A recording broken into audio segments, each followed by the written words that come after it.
And I got to share something I'm really proud of. I was actually I've been asked to Cobra Kai. Kidding.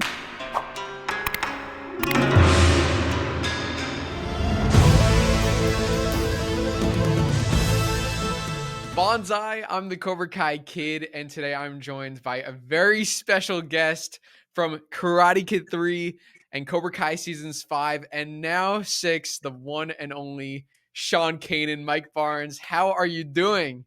I'm doing pretty well, brother. It's good to be doing this with you. It was the last time I saw you was in Connecticut, right? At my Yes, at the comedy show. That was about a year ago, right? Yeah, at least. That was a year ago for sure. Wow. Yeah, nice to see you again.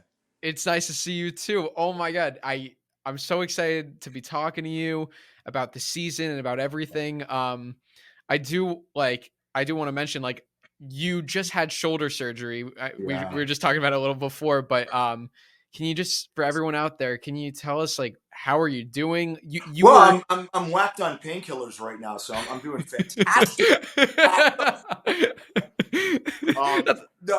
Look, here's the good news. I'll give you the story really quickly. So yeah, about 1994, I was doing a storyline, a boxing storyline on General Hospital, and so me and the other actor were training multiple times a week with a private trainer.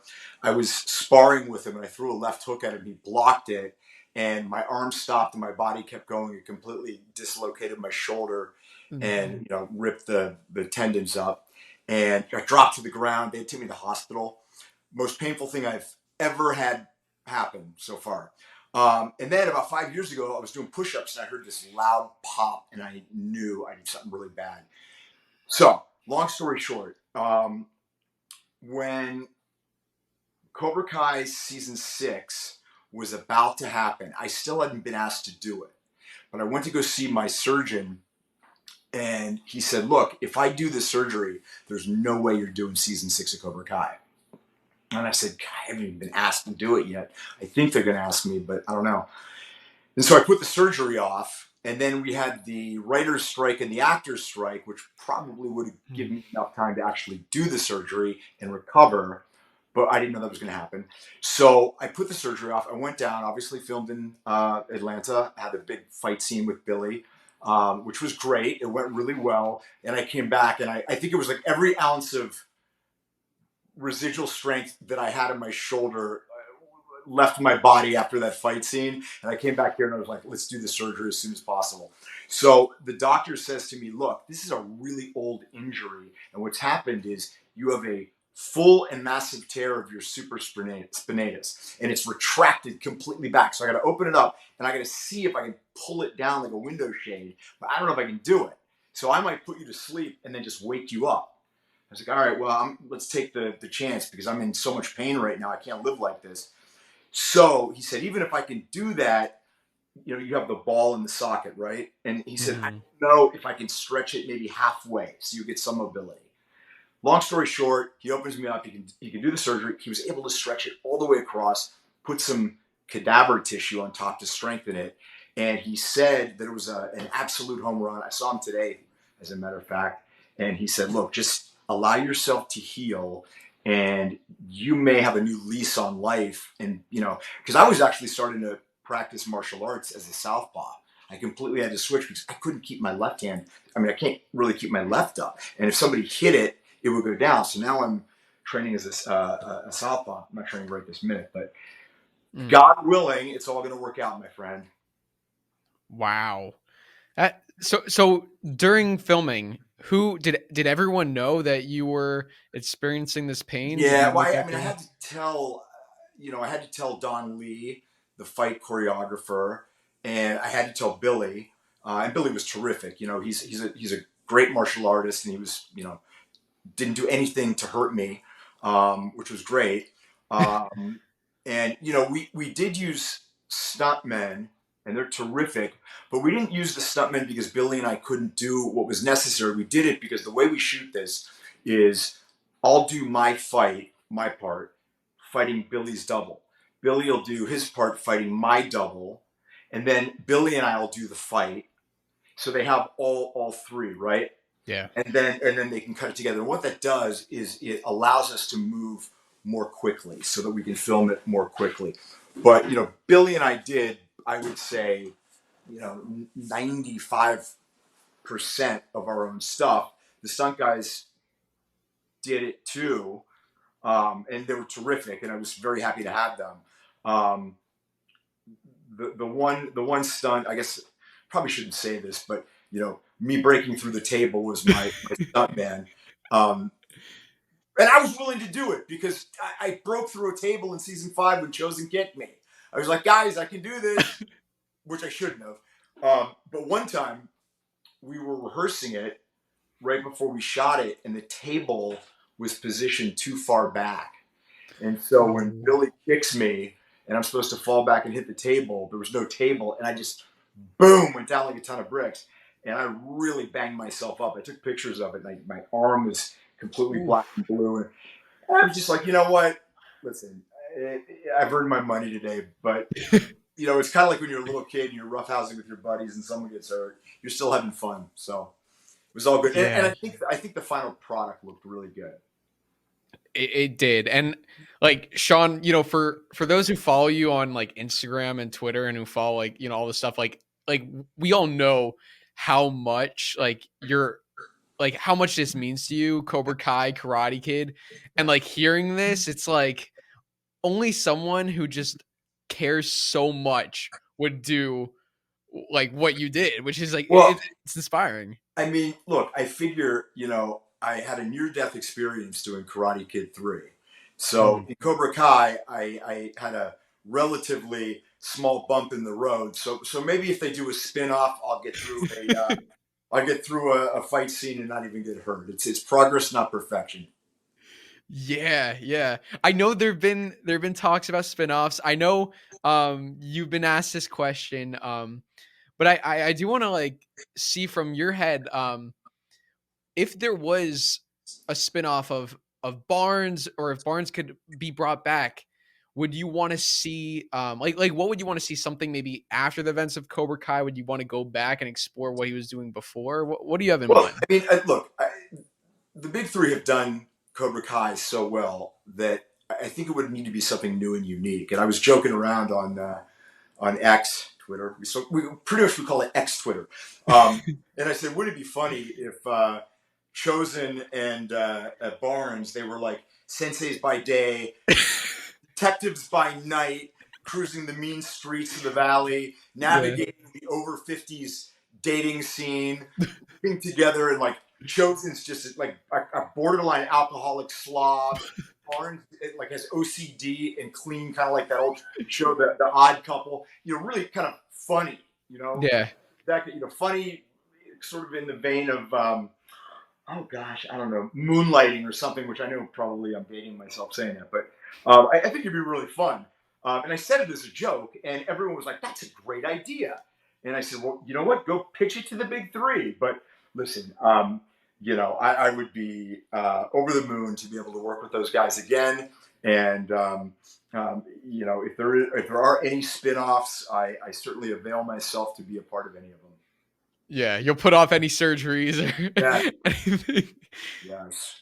Yeah. So, no, I love that idea. That's so fun. Okay, so these last few weeks, I'm sure I've been crazy. So, like, can you just walk me through, like, from the trailer where you first it was amazing because I had seen the season already, so I had known that you were in it. Right. But when the trailer came out, I completely missed that shot of you. It went by so quick. But so did I. So did I, until somebody sent it to me, and I was like, they kept it a secret that I was in season 5, and I was like, look, I'm not going through this shit again. I'm so sick and tired of people asking me if I'm going to be in it and not being able to say. And I was like, my wife's my manager, and I was like, look, write an email to Netflix and tell them, look, I'm not doing that again. Okay, yeah. No reason to keep it a secret either. And I said, I would really appreciate it if you guys would use me in the promos. And they said, we've got something planned. And I was like, okay. And, they completely kept their word, and they put me in that promo. And so it was great because once I was in the promo and everybody knew I was in it, it answered that question. Um, but it really was kind of like night and day compared to I had to wait until season 5 aired for people to know that I was in it. And it was in the 10th episode. And now people knew I was in it prior to a couple weeks prior to the show dropping. And so things started happening right away. I mean, like just a lot of, interview requests and requests to do this and that. And it was great. I mean, I'm really blessed. And so, all things being equal, I would choose not to be the big surprise. I would choose to be announced up front. Totally understand I that. like it a lot better. Yeah. I mean, the hype, like for Mike, like that whole period when he was announced in the trailer and when we got that clip, like the fandom, it was just like on another level. It was like, oh my God, he's coming back. He's doing this. I think too, what was pretty cool is, from the time I did season 5 to season 6, I've lost about 25 pounds. Really try to get in really good shape because I knew I was going to be playing a sensei. And Frank Helmer, who is the costume designer for Cobra Kai, made me that unbelievable red gi. And when I saw it, I was like, dude, this is baller. And then when he told me, here's the kicker, everyone else is wearing a white gi. And I started I started creating this in my head going, you see the red and the black gi over a sea of white gis and your eye just goes to it. I was like, oh my, this is fantastic. So kudos to him for making that decision to come up with that amazing gi. Yeah, it was great. And that episode, like your presence was just so felt. I mean, like that I was like I absolutely loved it. And what I also loved was Mike Barnes. He's not like a comedic character. No, I gotta get some fun lines, don't I? Well, that's the thing. I mean, I do stand up comedy, and you know that, and so for me, just playing a guy that's a hard ass, okay, that can be sort of interesting. But the thing like when Barnes is looking at the backyard, I mean, it's just like what? He just got done being this guy, and now he's this guy, and I think that's the sort of stuff where you just sort of can't quite figure him out.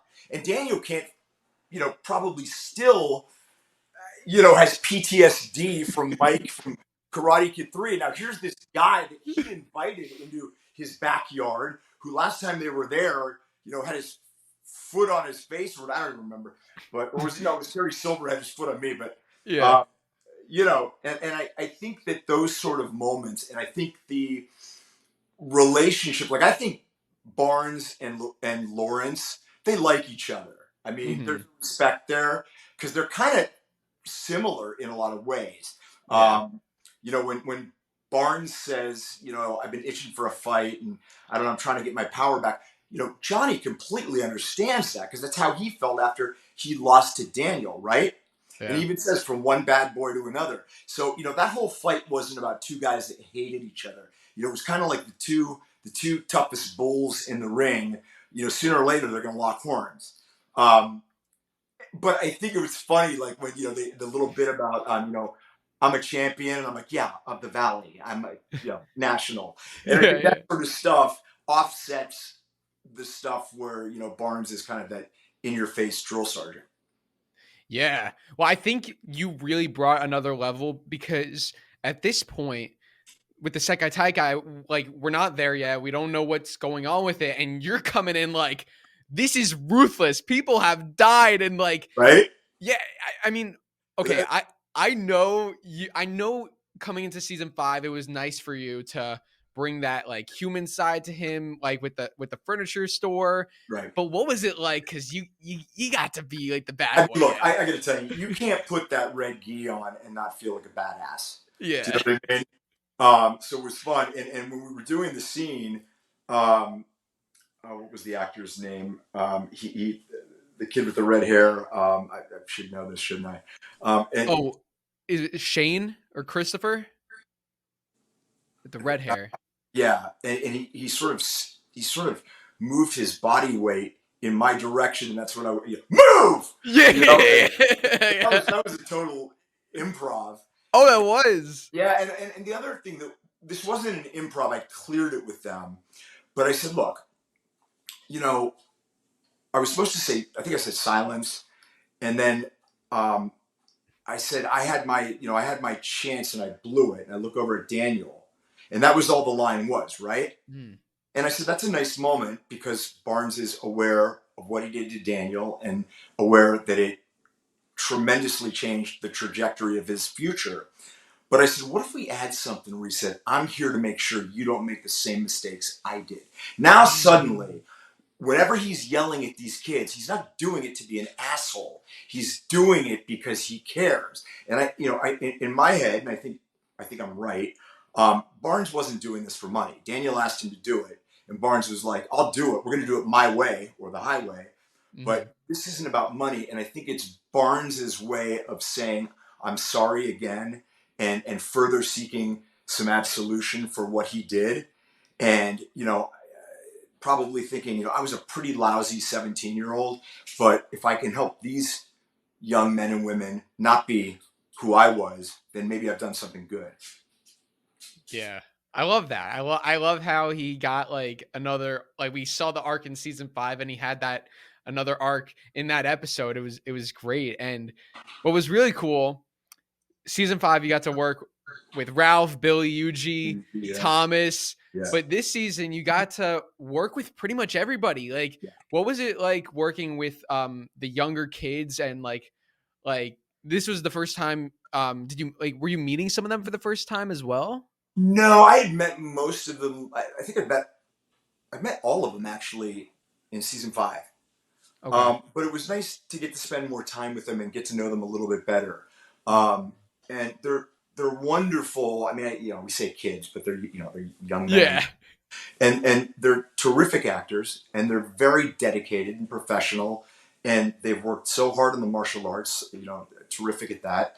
And so I have a very healthy respect for them, and they're all good kids. I mean, they're nice people.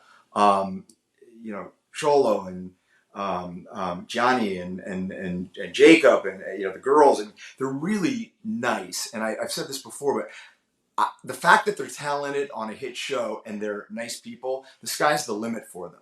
And so it's going to be exciting in 10 years, in 5 years, to say, wow, I remember when Sholo was, on Cobra Kai and I worked with him. And now, Yeah. he's starring in blockbuster movies. And I just hope he's going to hire me. Yeah. I mean, even when the show first came out, I was like saying like uh they're so talented, and Yeah. yeah, it's just gonna keep growing for I them. really, I really think they're all going to become, the stars of not even tomorrow, but of, later tonight. For sure, for sure. Yeah. I have to ask about the Notebook. The Notebook was like the most brilliant part. Like, can you please tell me like what were you writing in the Notebook? Who has the Notebook? Like, Well, I'll tell you what. I cannot tell you what I was writing. I can't give away all my acting secrets. okay, okay. I didn't know there was. I mean, I guess it was scripted. There was a notebook, and then they gave it to me. And when you have a prop like that, it can either become like an annoying albatross around your neck, or you want to really endow it with something so that it's important to you, and other people wonder what it is, and it almost becomes a character in the scene. Yeah. So I chose that, and yeah, that was a lot of fun. I do not have the notebook, but I will tell you that somehow, some way, that red gi found its way back to me. And as we speak, I've got this guy. He's amazing. He does these awesome framed dioramas. I'm looking around to see. I don't have one here. And so I got a shadow box, that you put like a sports jersey in, and Mm. he's going to do that. And I just got done. I texted Frank Helmer and I said, "Do you have any concept sketches of the gi? Like, wouldn't it be cool to see when he, was first sketching out what it might look like?" And then there's going to be some photos and little like sort of Cobra Kai artifacts and toys and things like that. And it's going to look like this multi-dimensional thing with that gi hanging in it. And it is going to go right back here. And I'm going to take this, put it somewhere else. Oh my And god. it is something that's going to be treasured because I'll tell you, when I did Karate Kid 3, I didn't realize about memorabilia and things like that. And they gave me the black gi that I wore, and some little kid asked me for it, and I was like, all right, you can have it.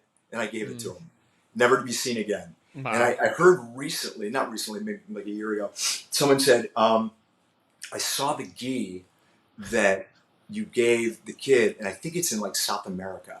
Oh my God. Wow. And I would love to get it back. And watch. This kid's like an adult now, and I'm going to get an email saying, yeah, for $10,000. Yeah. Oh my goodness. When you're an actor Yeah. and you aren't speaking, you're Mhm. still acting, right? Yeah. And I don't want the audience knowing what I'm thinking about. I want them only thinking something is going on with this guy, something's going through his head, and he's writing in this notebook. I can't tell you how the sausage is made, because then it destroys the illusion that we're actually in reality. Fair. You Okay. know? Yeah. I I mean, just how thought. like I mean, one of the things that is a little bit of not a disappointment, but back in the day when you would watch somebody do an amazing stunt, you Mhm. wouldn't really know how they did the stunt. And now there's so much stuff, so much content, and they break it down and they show you green screen and wires and Yeah. stuff, and it's interesting, but I think it detracts from the illusion that your star is actually flying through the air or jumping out of a window. Yeah. And I think there's a truth to that with acting. Yeah. I completely understand that and respect that. So, Yeah. I uh, did I don't know if you know who Raymond Burr was. He played Perry Mason, which was a very, very famous show years ago, and then later became these sort of movies of the week. And I did his very last one. And he played an attorney, and he would have voluminous amounts of dialogue. mm, And he was older, and so he would put a teleprompter right over your shoulder, and he'd be talking to you, he'd be reading the teleprompter. And he would say, as long as I look like I'm thinking about something, it can be my laundry list. The audience is going to superimpose what they believe I'm thinking, and it sells. It's believable acting. yeah. But it's the moments when you don't have anything to say and you're just sort of waiting for your turn to speak, that's not acting. You know what I mean? So Yeah. you're always processing information, not just waiting for your chance to speak. And some of the most brilliant moments in acting occur where there's no dialogue. You Mm, know, yeah. an actor just looks at the camera and does like one of those, or Jack Nicholson or something without a line, and you're like, oh my god, that's great, because he's doing something. Mm, yeah. I was just watching a show recently, and it just kind of brought this thought to my head, and I'd be curious to get your thoughts on this.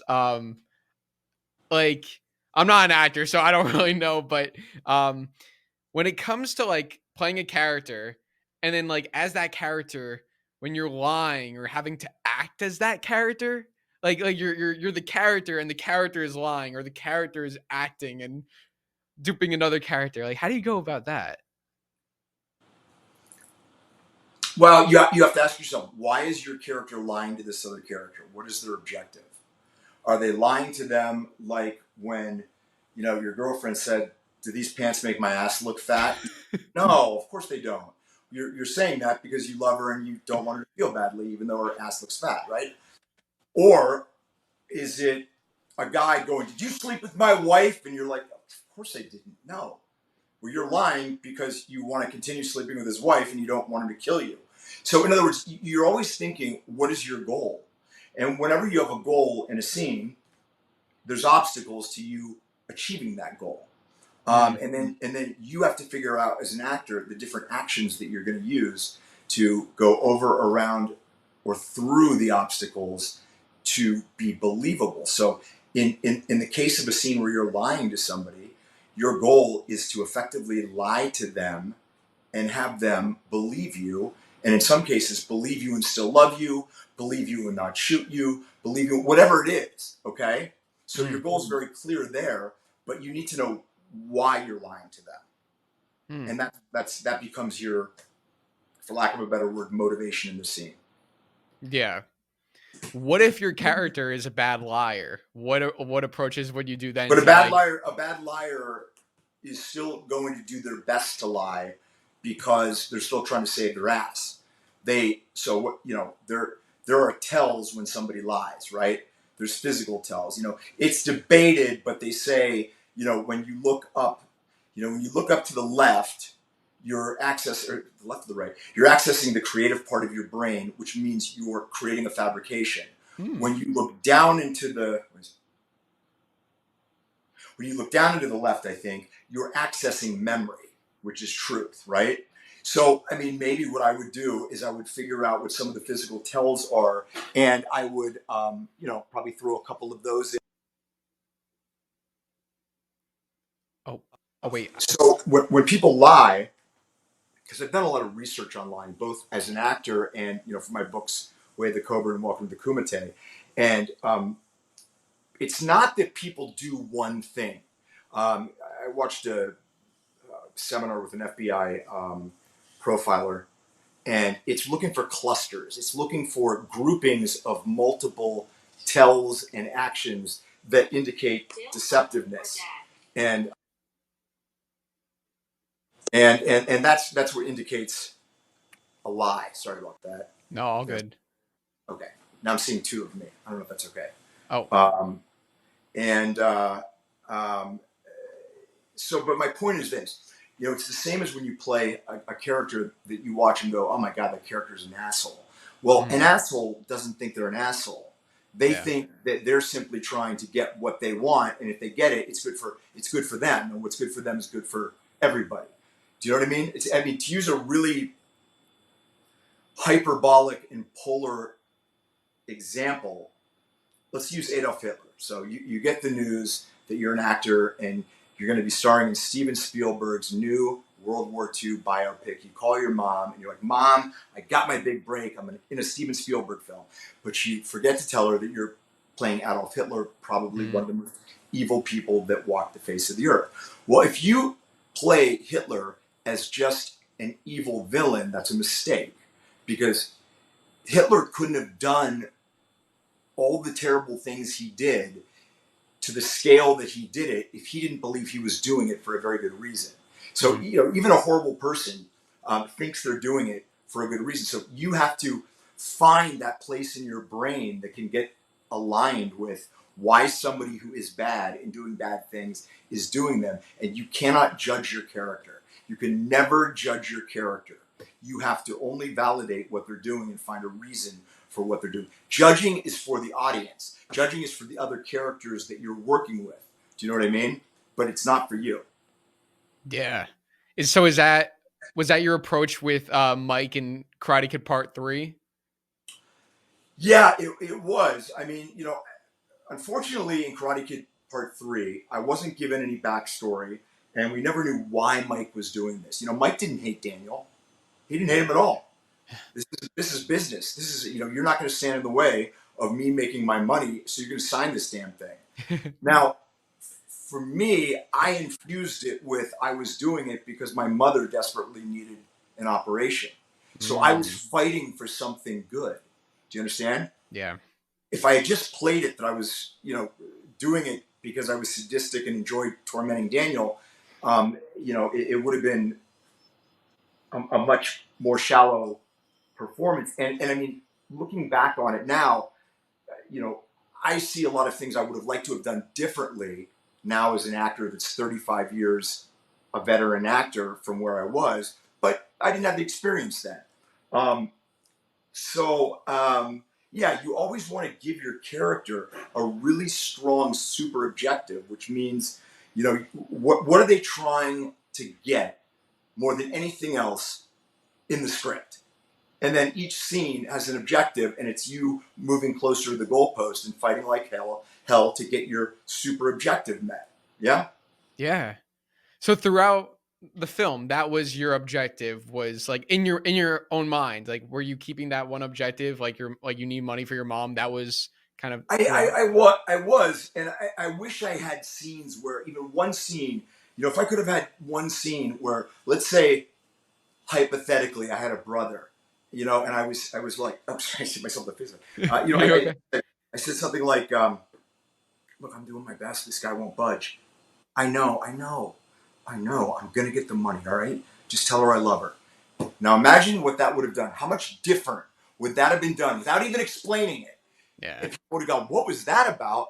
You know, oh my God, this guy that's like the Terminator, Mike Barnes, must be doing this for a reason. And now you start to see it in a whole different light, that it's not about liking Mike Barnes, but it causes the audience some emotional conflict Mm. because it's not just black and white anymore.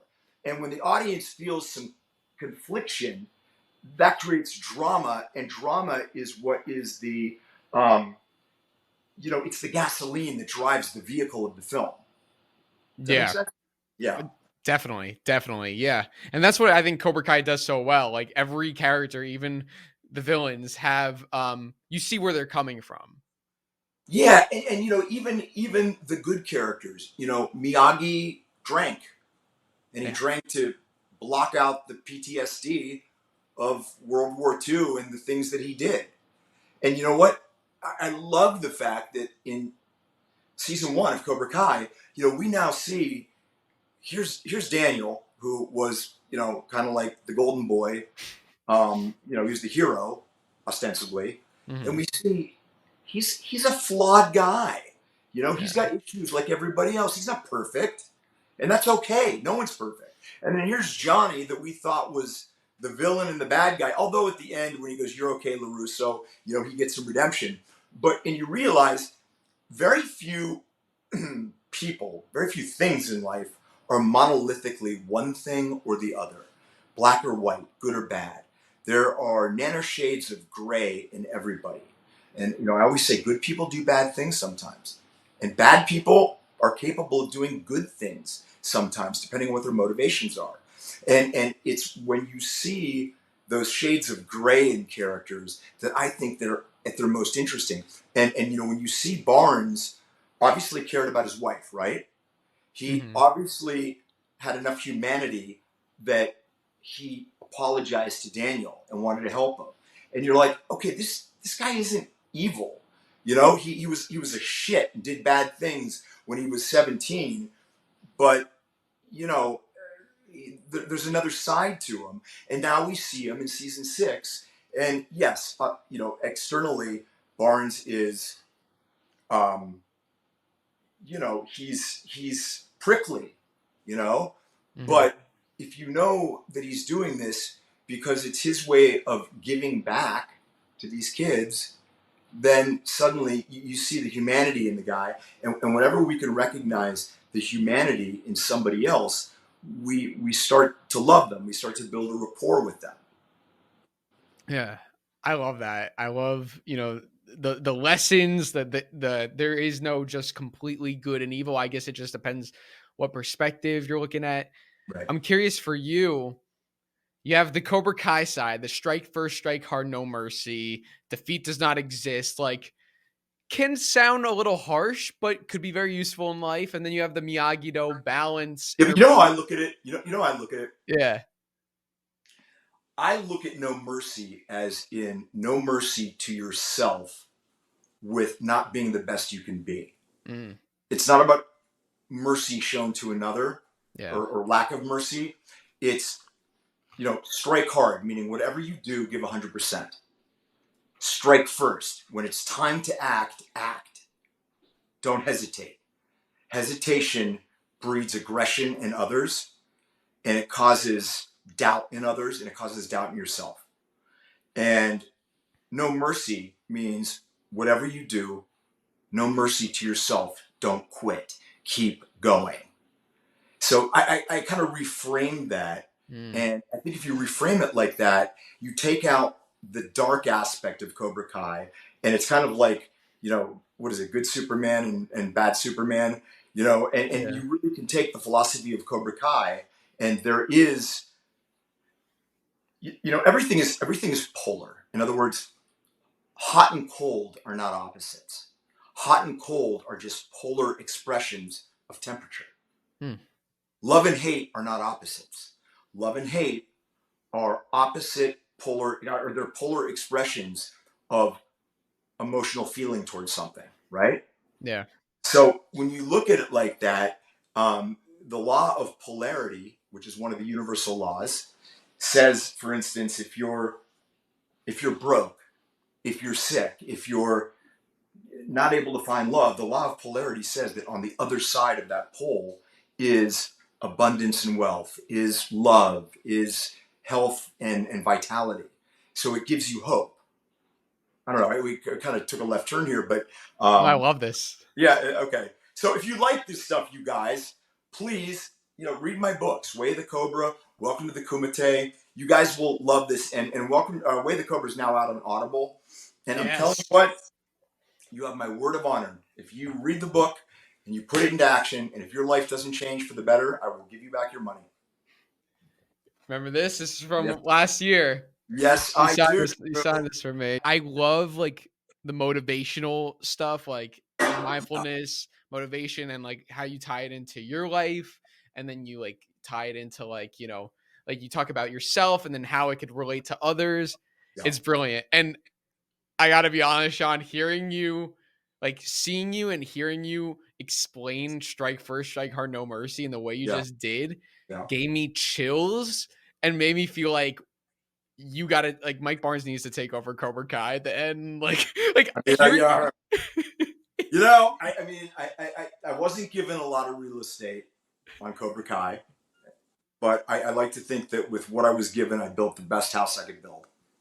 You did. I mean, like when I watched it through, I was like, oh, wait a second. Like you were only in one episode. Like I didn't even realize, because it was like you made such an impact on that episode. You mean of the first 5? Yeah, I was only in one. Of the first 5. I was like, wait a sec. Oh my God. Because it felt like I just like, after I finished it, it was like Mike Barnes was like so cemented. Oh, thank you. I appreciate that. Of course. Yeah. Of course. I do want to ask you, like, speaking of, Way of the Cobra, Welcome to the Kumite, what inspired you to make these books and to kind of spread your what you've learned to others? I think I had acquired a lot of knowledge and wisdom because I made a lot of mistakes, and I was able to eventually learn from them and turn my life around, and was so amazed at what that life looked like. I wanted to share it with other people. There's a brilliant quote by Joseph Campbell, who said, "The treasure you seek exists in the cave that you fear to enter."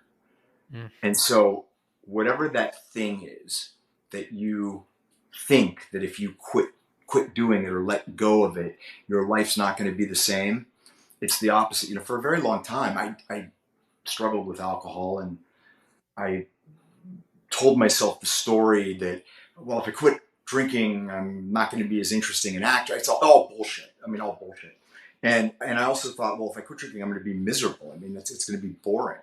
And my life is more exciting now and more fun. And in about a week, I'm going to have 4 years of being sober, which I never. Wow. Congratulations. Thanks. I never thought I could get it. And my life has changed. All the things that I used to sit there and go, how come I'm not the guy up there on the screen? How come I'm not the guy? Well, why? Because you're 40 pounds overweight, you fat ass. And because you're drinking a bottle of vodka every other day and you're acting like an asshole. And as soon as I changed the way I was living and got in touch with who my authentic self was, to be the best person that I could be, I was always a good person. I was getting in my own way. And once I did that, it was like the clouds parted. And I remember it kind of started to come to critical mass in, I think it was 2020. And in 2020, it was a really horrible year for a lot of people because of COVID. And in 2020, I'll never forget, I did 2 movies in Puerto Rico with Bruce Willis. I did a movie for the Lifetime channel. I did Cobra Kai. I published a book. And then I got asked to be on Cobra Kai. And then I got asked to come back and reprise my role of Deacon Sharp on CBS. And I was like, this is a power greater than me. That's given me the strength. I do attribute this to God, because I couldn't quit drinking on my own. And I just prayed and said, please, relieve me of this. Take this away from my life. and do it and let me be a happy person. And I promise I will spread it to other people and help them. And, you know, the good Lord seemed fit to do that. And I try and do my best every day to pay it back. And so that's what these books are about. I mean, you know, I always say when you have books, of course you want to sell them. And so you're hawking your book, but um, I would give them away for free. And I do sometimes when I can. But the information in the books is brilliant. And I'm not being arrogant because the information isn't mine. The information is all of ours because it's the truth. Mm-hmm. And it's just me repackaging it. You know, sometimes it's like when you're 16 and you're kind of fighting with your dad because you're becoming a man, and he could be telling you something, it could be great advice, but you just can't hear it. And then Mark Twain had this amazing quote. He said something like, you know, when I was 16, I couldn't believe what an ass my father was, and by the time I turned 21, I couldn't believe how much he had learned.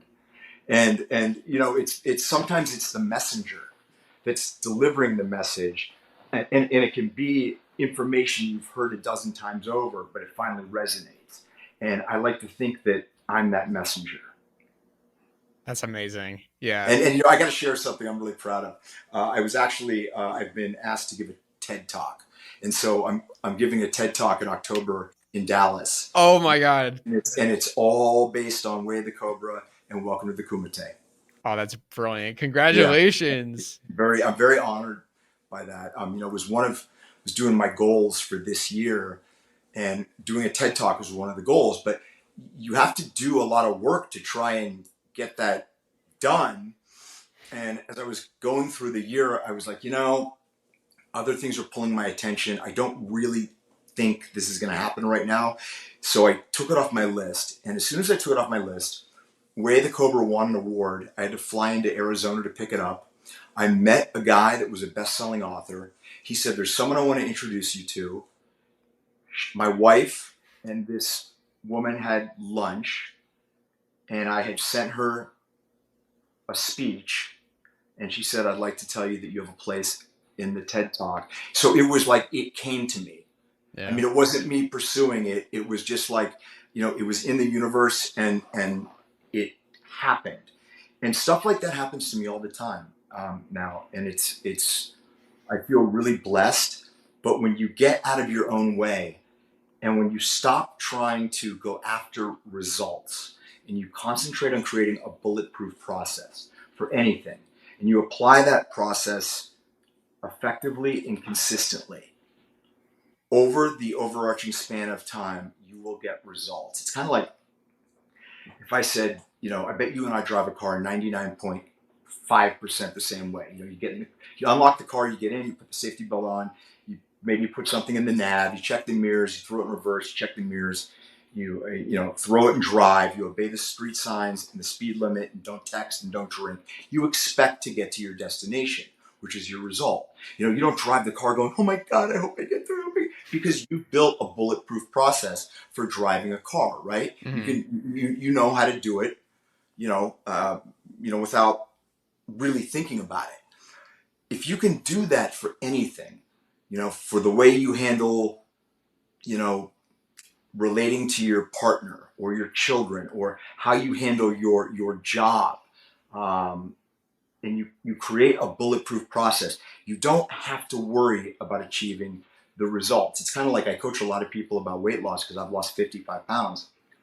And I tell them, look, if you do the process that I'm telling you, I don't want you to get I don't want you to get dejected if you're not losing weight right away. And even if you put a pound or two on, because sometimes your body tries to hold on to fat when it thinks it's being starved, although you don't starve with my plan. And then if you keep doing it, all of a sudden it builds to critical mass and the weight just starts pouring off. And that's what happened to me. So when you trust the process and don't get dejected because you're not getting the results will come. Yeah. I love what you're talking about because it's like there's a balance for it. There's, going Mm-hmm. after goals and like trying to achieve things, but then sometimes life just happens and like you kind of have to just bank on the fact, okay, this didn't work out. Everything happens for a reason. So like, I mean, how do you, especially like you as an actor. Like you could put so much work in, and with everything, you put so much work in for something, but then sometimes things just don't work out, and you have to like. This is an excellent question. It's something I talk about. Um, so I would say statistically, I'm probably in the top 5% of successful actors based on how much I work. Okay, according to the Screen Actors Guild. I still get rejected about 95% of the time when I audition. Wow. Okay? And if I looked at every rejection as a failure, I wouldn't be able to set foot in another casting director's office, right? Mm-hmm. But I look at it and it's all about reframing the story. Maybe I got the chance to prepare for a role that's sort of outside my wheelhouse. Maybe I got to audition for a casting director who wasn't familiar with my work. Maybe I wasn't meant to get the job so that I could be free for something else even bigger. Or maybe I was off my game. And this is the wake up call for me to do kind of a self diagnostic and say, okay, where did I drop the ball? You know? So if you look at anything in life, even as painful as it might be, as a teacher and not a failure, it gives you the ability to continue on. And when you continue on, you're continuing in the bulletproof, you're continuing in the process, not the results. Yeah. And do you still? I know you've been through a lot. Do you still find yourself going through the process today? Oh, yeah, with everything.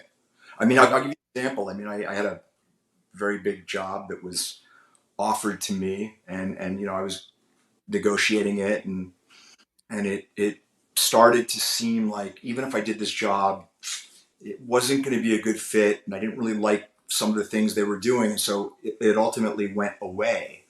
And in the past, I might have been really angry and disappointed because all I'm doing is focusing on, say, the money, Mm-hmm. because it was like an appearance, not an acting job. You know, well, money's a result. You know, um, but I conducted myself the way that I know I need to for my process, and I know that if I continue to do that over the long haul, I'm going to get an even better result. So I don't get attached to it. You know, suffering comes when you get attached to a fixed result in your head and then that result doesn't happen. Mm-hmm. Then you get angry, you get resentful, okay? And also, when you're focusing on the result, you're focusing on the future, okay? And the future is unknown, and humans hate the unknown. We like predictability, which is why most people address a binary quality to every event. And this is good, this is bad, this is positive, this is negative, this is beneficial, this is detrimental, right? So when you think about something that you don't know how it's going to happen, it creates anxiety. And also, you can't give 100% to the present because your mind is fantasizing about what may or may not happen. It may manifest as fear, or it may manifest as a fantasy of, oh, if this just happens, I'm going to get my yacht in the Med and I'm going to have a supermodel on my arm and all that. Just stay in the present. And when you stay in the present, amazing things happen. And the best way to stay in the present is by living in gratitude. Living in gratitude is acknowledging that we live in a world of abundance, not scarcity. See, the universe has a set of laws, and they're not good or they're not bad. They just affect you. And one of the laws is the law of vibration, okay? And we learned in school that opposites attract, but that's not true. Only magnets, okay? Like attracts like. So when you are vibrating at a certain level, and that vibration, say, is scarcity, anger, resentment, because you're not getting yours, the universe isn't punishing you. It just says, oh, okay, you have a vibration of scarcity. I'm going to match your vibration and give you more scarcity. But when you live in abundance, even if you're broke or whatever, and you don't have a partner in your life and you're feeling lonely, and you go, you know what? I'm healthy. I'm grateful because that means I have a shot. And if you get in that mindset of abundance, even when you don't outwardly have anything, the universe says, oh, you're living in abundance. You want more abundance. And things start to come to you. And they come to you in ways that are startling sometimes. And Mm. I try and live my life in abundance all the time. And if I'm around people that have a low vibration and that are complaining and negative, if they're doing it because they're working towards getting out of that situation, I'll help and tolerate it for a while. But if they're just being a victim and have no interest in getting out of where they are, I literally will leave the situation because it is contagious and nobody's pulling my vibration down. You know what I mean? Yeah. I'm just like, wow. I was just really that everything you said was just hitting me in different ways. I wrote this book for everybody, but I think it's really important for people that are at your stage of life. You know, when they still have their whole life ahead of them, but they need to make smart choices and decisions. And if I can point out some of the well-worn pitfalls and some of the more hidden booby traps on life's pathway, and you don't have to experience everything firsthand to be able to learn from and avoid. Like, I don't need to put my hand on a hot stove if I see someone else burn their hand to know I don't want to do that, right? Yeah. So learn from my mistakes. Yeah. Oh my God. I love that. I love that, we talked Cobra Kai, that we talked mindfulness, mental health, all this important Yeah. stuff. Yeah, this is great. Well, you know, Um, I want to say one thing. You mentioned mental health, and everybody needs help sometimes. mhm, We have got to quit stigmatizing mental health. People have to feel comfortable coming forward and saying, you know what, I'm not doing well right now. I need some help. I need some support. I need some guidance. And that only happens when, as a society, we create an environment where it's not met with derision and ridicule and bullying. It's met with support and love and understanding and compassion. Because you never know what private war another person is waging, you know, in silence very often. You know, look at Robin Williams. I mean, he had the world by the tail. He was brilliant and talented and rich and famous. And, you know, he was dealing with some very significant mental health issues and probably, you know, as he was smiling, you know, crying on the inside, not showing anybody. And, you know, it's sad. People feel sometimes that they have no recourse and no outlet for their feelings because they're afraid of being judged. And sometimes they take a very permanent solution to a temporary problem through suicide. And it's crushing. 100%. It's super important. And I mean, I feel like little things could go a long way. Like what, I know, like when I'm feeling really down and like a stranger is like, "Hey, how are you doing today?" Like I'm like, "Oh, like, wow, that was thanks. Like, thank you for just a genuine like caring, just a simple question. Sometimes you could just do a little to really Hey, help you're someone." so right. And you know, one of the things I talk about in the book is be of service. You know, try and be of service and bring value to every interaction you have. And you know, that can simply be asking the guy or girl bagging your groceries, how's your day going? How you doing? You okay? Give them a Yeah. smile. You know, hold the door open for somebody. Just connect, even if it's for an instant. Authentically connect with another human being. And what it just kind of silently says, you know, you're on this planet, you matter, and I'm on this planet too. You're okay. And then you move on. And it just, you know, it elevates their vibration and it lets them know that they're not invisible. And, you know, if that's all you do during a day, then you have been of value on this planet for that day. You know, we're not just here to acquire as much money and material things as possible. It's nice. I like fancy things, but it has to be about more than that. I firmly believe that um, the secret to life is discovering that unique gift that the Almighty gave you when you were born. Mm, And the meaning of life is discovering how to take that and share it with the world and make it a better place. yeah. So I have a story for you. I was making a Uh huh. college short film. I was in my house. There was like 10 to 15 kids in my house. Some of them I had never met before. They were just helping with the film. And Right. most of them I just didn't even know that well. Like we had just met the year, we weren't that close. And I was just super stressed out. There was just a lot of pieces moving. I was the director, so everybody's coming to me. I was so overwhelmed. And um one girl noticed. I didn't say, I'm guys, Right. Right. guys, I'm overwhelmed. She just like noticed I was like going a million miles per hour. And she's like, Drew, can I talk to you for a second? And I was like, yeah, yeah. So like we went into a different room and she just like put her hands on my shoulders and was just like, take a deep breath. You're okay. And I started getting really emotional. Not Yeah. not not just because I was overwhelmed, but like because she noticed. And You I were was being like, I was seen, and that meant the world to me. I'll never forget that in my life. so yeah, and I hope you remember that and are able to pass that on to other people, because now you know about that power, that ability to see other people and what a transformative effect it has when you come from a place of authenticity and look into someone's behavior and care about them For and sure. say you're okay. It it can make a profound difference in someone's life. A moment like that, you're still talking about it. Think about it. You're still Yeah. talking about it all these years later, right? Yeah. It was an awareness because I give her that. She was aware. I didn't say Yeah. anything. She Right. noticed I was extremely struggling, which I Right. was.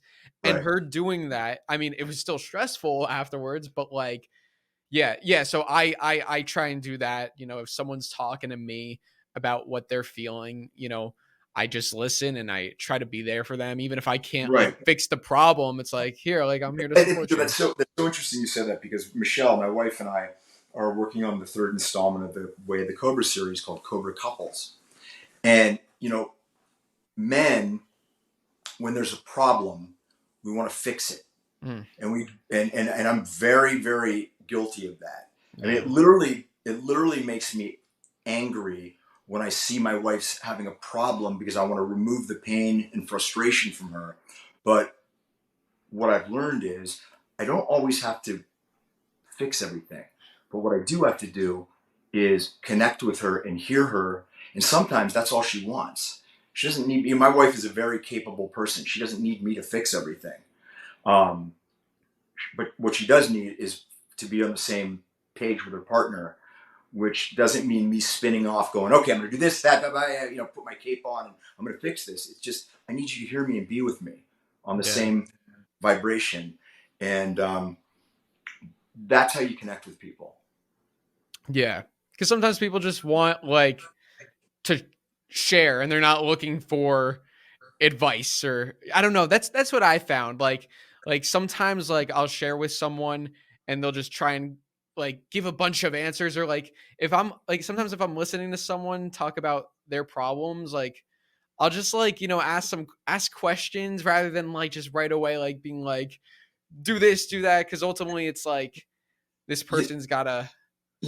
sometimes you might even ask him, say, listen, do, do you want me to try and help with the solution, or do you want me to just be here and listen to you? Because I'll do either one, Yeah. or I'll do both. But you want to give them what they want. Yeah. And if they just want you to listen, boy, that takes all the pressure off of, I've got to find a result. I got to fix it. Something about you engaging in this behavior serves you. You like it. Okay? There's something you're getting out of this Mm. because you keep going back for more, but then you feel the need to complain about it. And this is it's a vicious circle. It's a loop. And I don't want to be in the loop anymore because you're not concerned with finding a solution. Okay. Yeah. And at this point, I've told you what I think the solution is, and you don't want to do it, which I respect. It's your choice. But now they're becoming a thief of time. They're stealing your time, and I find that to be thoughtless. You don't want to be a person who doesn't draw boundaries, because then people won't respect them, and you'll find that you start to get enmeshed in other people's lives and problems. You need to concentrate on yourself. And, it's like, I will give time and help anybody who is looking for a solution. But if you're enjoying drowning in the quicksand, you're not pulling me in with you. The mistake a lot of people make when they're dating or in a relationship is they try and get the other person to love them. Mm. And that's a result. If you concentrate on treating them in an authentic, honest, interested way, most likely they will love you and you'll get that result. And if they don't, you're going to know that it's not the right thing for you. But if you continue to act in a way that is authentic, loving, caring, interested, and engaged with 4 or 5 girls, you're going to meet the one that's the right one at some point. So it's an example of applying a bulletproof process. You might not get the result right away, but you will get the result. You will meet that girl who, you just fit. Yeah? But if you're always trying to get somebody to love you, that's working towards a result. Now listen, when I say working towards a result, I don't mean don't prepare, don't plan for the future, don't have a plan B, all of that. I'm talking about fixating on it to the exclusion of doing the necessary work. Does that make sense? Yeah, definitely. So this It's is kind of like if a wrestler has to cut weight and the wrestler has to lose the weight in 1 week, 20 pounds, a lot of weight. If they just keep stressing about losing the weight, they might not lose it. But if they just say, look, I know that if I, restrict my calories, use the sauna, train hard, wear a garbage bag and run, I'm going to lose it. And you might not lose it all of it till the night before, but you'll lose it. But if you're concentrated on just the result, it's going to take away from your ability to give 100% to the process, and then you're actually putting the results in jeopardy. Yeah. And this is Makes what sense? your next book is on, relationships. Yeah. How to Cobra couples. Cobra couples. It's Cobra couples. I mean, how to live a life that is an authentic, loving relationship while still maintaining your individuality. You're not looking for another person to complete you. You're looking for another person to bring out the very best in you. I don't believe that another person completes you, but I do believe that we are capable of being one person with some people in a relationship and a completely different version of yourself. Not a completely different person. It would look like a different person. But, for me, I couldn't be who I am right now with my ex-wife, my ex-wife. But I can be this guy because of who I'm in a relationship with now.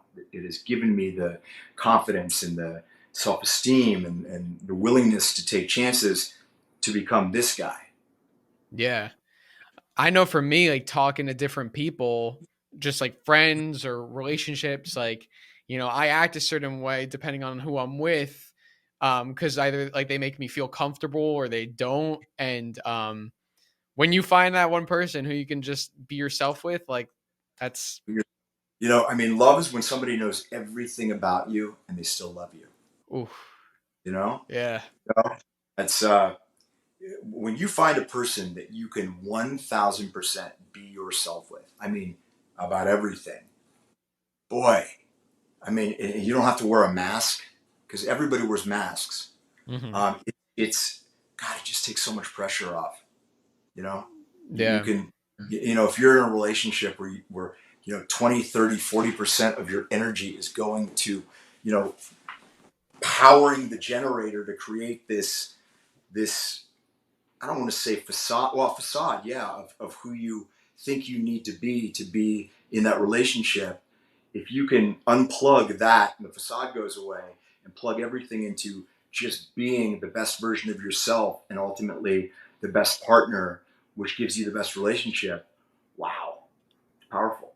Yeah.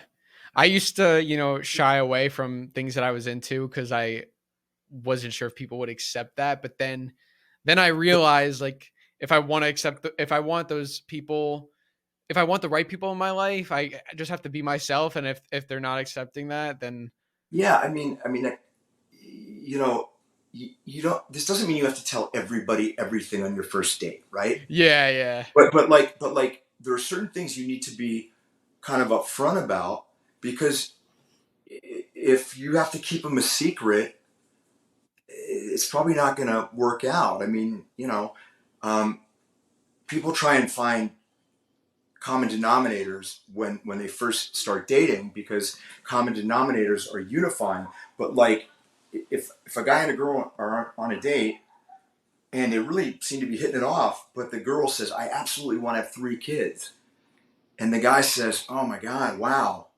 yeah, I don't want to have kids, I don't Yeah. want to. You can't. He's told you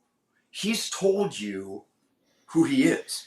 And Mm. for you to make the mistake of thinking he's going to love me so much that with me he's going to want to have kids, that's the mentality. Like, you go to a strip club and all the other guys are just, customers, but that stripper really sees what a great guy and how handsome I am.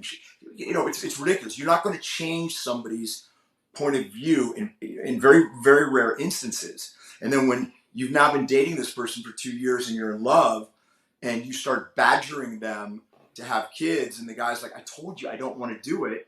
Now suddenly the very piece of honesty that you were given and you've known all along, but you won't hear it because you don't want to hear it, is going to be what breaks you up. Mm. Yeah. I guess it's like, so when is it like, what things would you say constitute as like, I don't know, would you call that like would that be something that's like, okay, now no, like, even if everything else is good, probably shouldn't pursue that? Like, how do you know when it's something you shouldn't pursue? Well, I mean, it all comes down to what you can live with. It's like I tell people when they've had infidelity in their relationship. I said it's almost impossible to put the eggshell back together, Mm-hmm. okay? Because you, the inclination is you're going to be paranoid and hypervigilant that they're going to repeat the behavior, and they will be apologetic and empathetic to that to a point, but then it becomes, they're going to start saying, how much of this am I going to have to put up with?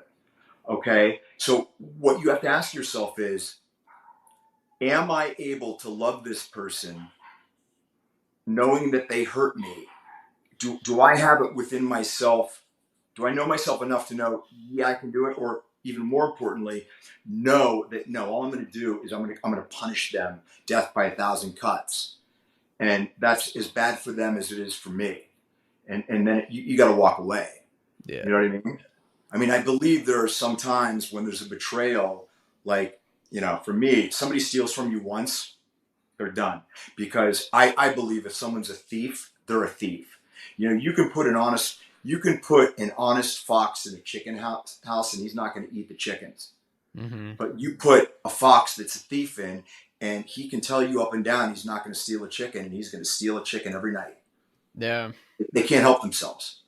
And somebody who is, there's a difference, I guess, between somebody who makes a mistake of infidelity and somebody who's like a serial cheater. Somebody who is that way is doing it because there's something inside of them that, I don't want to say broken, but needs to be healed. And it's not going to without them doing a lot of work. And if they're not willing to do it, it's not going to get fixed. And you have to ask yourself, what can you live with? Yeah. I've heard like certain people in relationships they say, no matter what, I'm not going to end it or leave my partner because I don't want to like quit on this. Like what are your thoughts on that?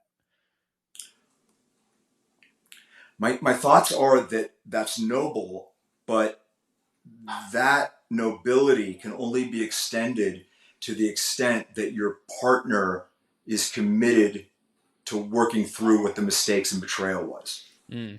If they are earnestly contrite and committed to the relationship and had a bad moment, and you can take it, you can live with it, live with the pain of it, and heal it. But if you know that it's going to be a scab that you're just going to keep picking, it's better just to end it. Better to end it. Yeah. This was like the preview for the book, right? Right? Well, it's going to be a really good book, and it's not that Michelle and I have a perfect relationship, because no relationship's perfect. I mean, we talk about in the book about once a month we have like we call it a bench clearer. Like, you know, we'll have a really good screaming match, but what we don't do is carry around resentments, because resentments fester and become dangerous, you know, and you know, we're very honest with each other, but we're also aware of each other's feelings.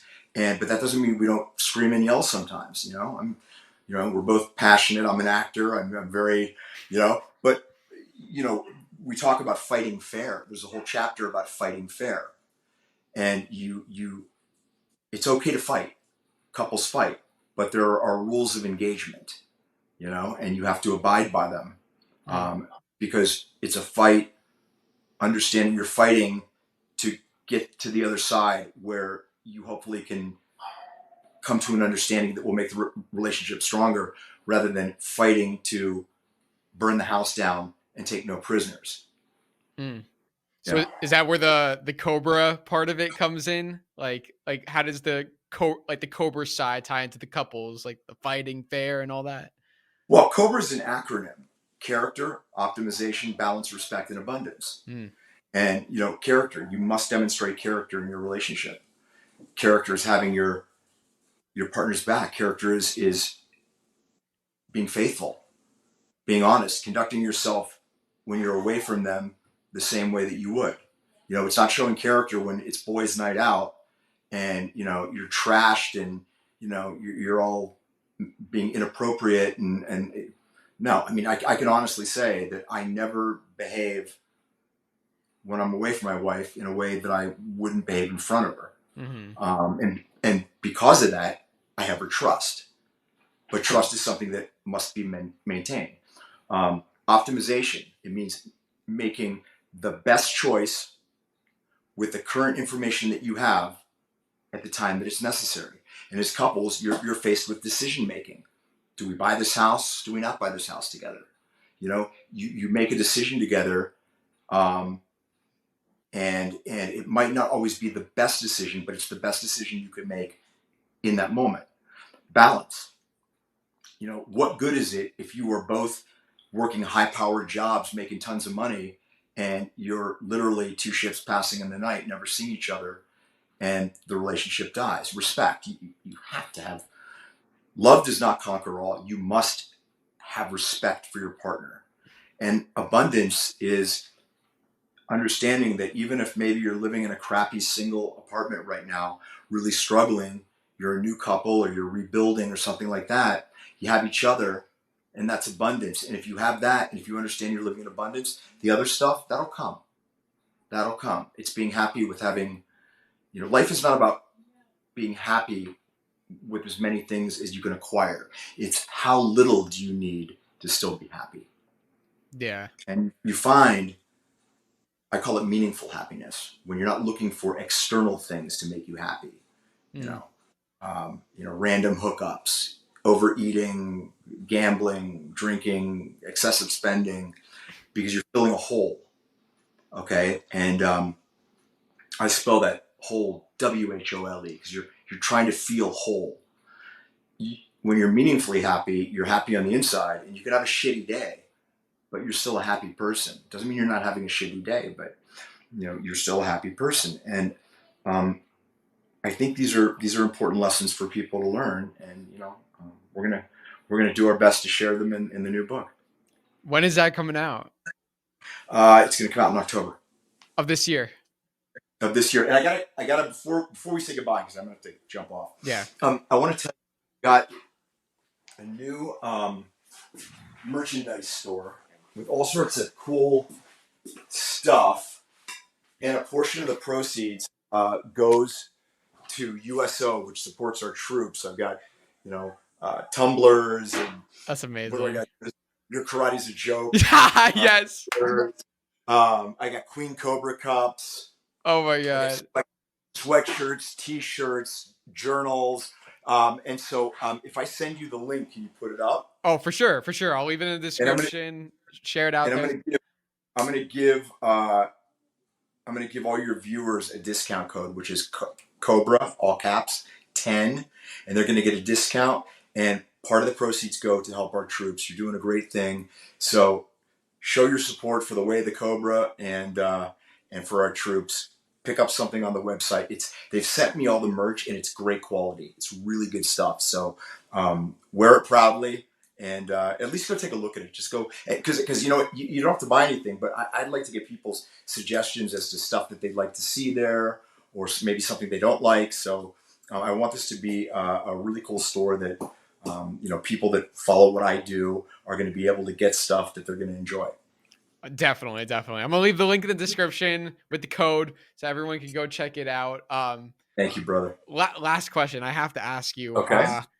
What was it like saying your karate's a joke again in season 6? I gotta ask that. I actually asked Josh. I was like, please let me say your karate. And I'll be honest. I mean, you know, that's my catchphrase. Yeah. You know, I brand it. But I mean, what better way to brand it than just say it on Cobra Kai, right? Yeah. And you know, it was great that I got to say it to Johnny.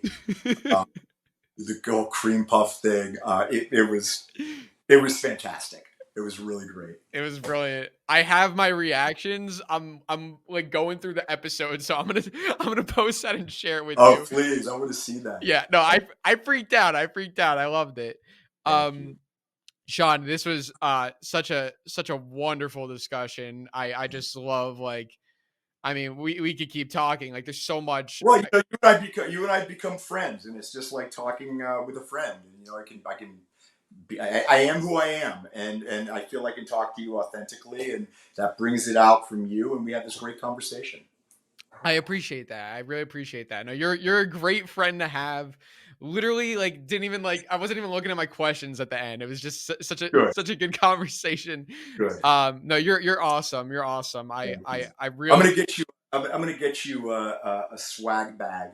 I'm gonna ship it to you. I'm gonna have my merchandise people send me a bunch of stuff. So sometime over the next month, I'll put together what size are you, by the way? I'm a medium. Okay, we'll get you a hoodie and a tumbler and a bunch of stuff. Send it to you. You know, just tell people about it and hopefully it'll go viral. You're the best. All right, pal. I'll have to send you some Cobra Kai Kid merch. I love it. I will wear it proudly, okay? I'll get that to you. Sean, thank you. Thank you so much. Where can everyone check you out on social media? Check me out on Instagram at Sean.Kanan or on X at Sean Kanan. If you are interested in coaching with me, please go to wayofthecobra.com and you can get autographed copies of my book there too. If you just want to get the book, go to Amazon or Audible. And, you know, thank you so much to your viewers. I just can't tell you how much I appreciate the support. You know, we are a community, this Karate Kid Cobra Kai universe. And it's just such a blessing to be a part of it. We love you, Sean. And yeah, if you guys enjoyed this discussion, check those books out. Thank you. One more thing before I go. True. Your karate's a joke. I'll see you later. See you later, Sean. He said it to me. I was like, is he gonna say it? And he said it. Okay, I hope you guys enjoyed that interview. See you guys. Cobra Kai never dies.